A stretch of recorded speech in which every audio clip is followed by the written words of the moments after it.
Grabatzen ari garen unean arratsaldeko 7:14 minutu igaro diren honetan, Bakaikoak eta Egigurenek Tolosako Beotibar pilotalekuan jokatu duten buruz-buruko B serie txapelketako final laurdenetako ligaxkako A-multzoko 3. jardunaldiko norgehiagoka erabakigarriaren analisia egingo dugu. Favorito zen Joanes Bakaikoa eta ez du hutsik egin 22 eta 9 irabazi ostean.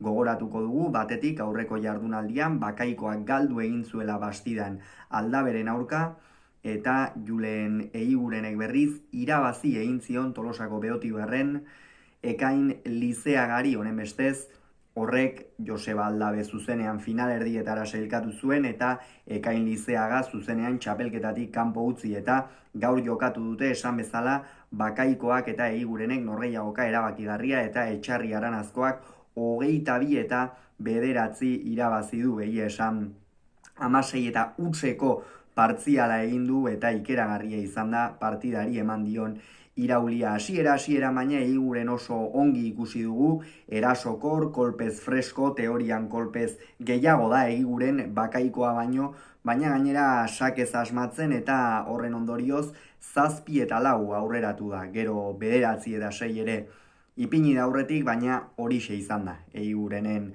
azken tantoa, 9 eta 6ko hori, gero 16 eta hutseko partziala egin dio esan bezala Joanes Bakaikoak. Erabat ondoratu egin da Julen Egiguren, eta orain artean egia esan Egigureni hau gertatzen ez diogu askotan ikusi, eta egia esan apur bat harrigarria izan dela ere azpimarratuko nuke.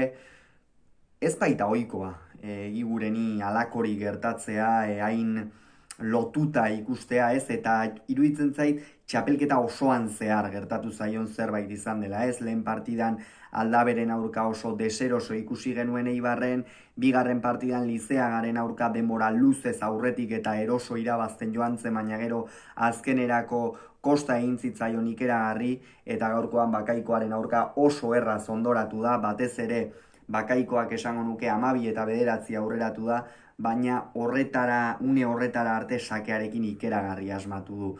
Badakigu Bakaikoaren aurka beti partida luzeak izaten direla, gogorrak, Egiguren ere pilotari gogorra da, baina gaurkoan partida erasokorra planteatu du eta gero apur bat jokoz kanpo geratu dela esango nuke, batez ere Joanes Bakaikoak sakea hartu duenean ez du dominatzera pasatzeko aukera bakar bat ere izan, 18 eta 9 aurreratu da esan bezala asko sakez asmatuz, gero gainera Bakaikoak bigarren zatian pilota ederki luzatu du, behar bada txapelketa honetan pilota gehien luzatu duen unea izan da, eta ikusi dugu, ez, jokatzen uzten balimazaio eta eroso uzten balimazaio pilota luzatu eta gero tantoa amaitzeko sekulako erraztasuna duela, eta gaurkoan Julen Egigurenek hori utzi dio, egin batean ere Joanesen meritua izan da noski, eta azkenerako 22 eta 9 amaitu da, sekulako xeatua eman dio, eta honen bestez buruz-buruko B serie txapelketako lehen finalerdia zein izango den